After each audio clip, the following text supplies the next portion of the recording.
Smith. I am now a teacher at West Green High School, but I'm speaking to you today because hopefully you're going to be learning some math, but more, I was involved in talent search when I was in high school. I went to West Green High School. I was in talent search and the TRIO programs involved in it. So I wanted to come back. They asked me to come and show you a little bit of math, and just to let you know that, you know, we talk about students going to college and whatnot. It happens. Okay, if you're back for more on this, you're probably tired of hearing about the unit circle at this point.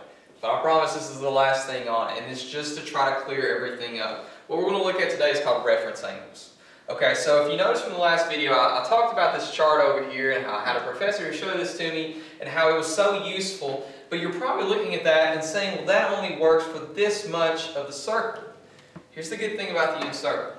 The unit circle is very relevant everywhere that you go. Okay? So think about this as a coordinate plane first. Okay? If I'm thinking of this as a coordinate plane, then in this coordinate, both my x and my y's are positive. Duh, right? If I move over here, anywhere over here, my x is now negative and my y is positive. Any value that I pick over in here, I'm going to have a negative x but a positive y. It's the flip. Well, they're both negative down here. Both x is negative and y is negative down here. And finally, my x is positive here and my y is negative. Now, why is that a big deal? The reason why it's a big deal is, remember, all we're doing is drawing triangles. We're drawing triangles over and over again. So, for instance, if I'm looking for the sine of 3/4, if I'm looking for the sine of 3/4, then what I have is I'm technically drawing a triangle right down through here for 3/4. And essentially what I'm saying is the sine is the y value. Well, there's that distance right there, so the distance is positive. But check this out. 3 pi over 4 and pi over 4, I didn't draw it perfect, but they're supposed to be the same height. Because if you think about it, pi over 4 is halfway in this one. If this is pi over 2 and this is pi, halfway between those is 3 pi over 4. These values are the same. So the sine of 3 pi over 4 is the same as the sine of pi over 4. And now I can just go over to my chart here and say, well, dang, that's root 2 over 2.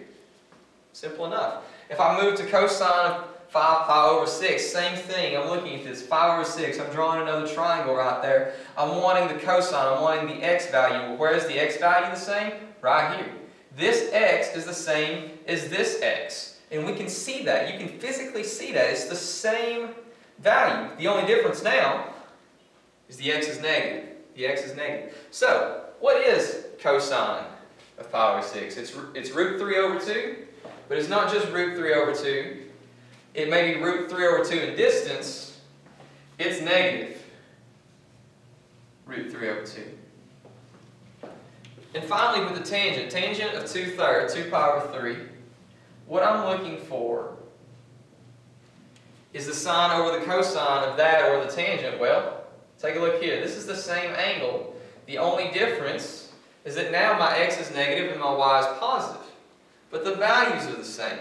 So what I have, essentially, I realize this looks like something from the Twilight Zone at this point with all the dashes on it.